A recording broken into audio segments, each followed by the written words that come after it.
Hello বন্ধুরা, দেখো কালকে 1 জানুয়ারির জন্য আমাদের বাজার পিকনিক হবে, আর বাকিটা কালকে আসবে। হ্যালো বন্ধুরা, দেখো আমাদের সকাল সকাল বাজার চলে আসছে। খাসির মাংস সাথে পোলট্রির মাংস। তোমরা কি করছো বন্ধুরা?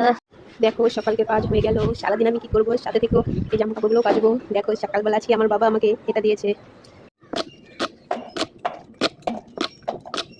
দেখো বন্ধুরা, আজকে দুপুরের মেনুতে এগুলো হবে, সঙ্গে থাকো, রান্না হচ্ছে।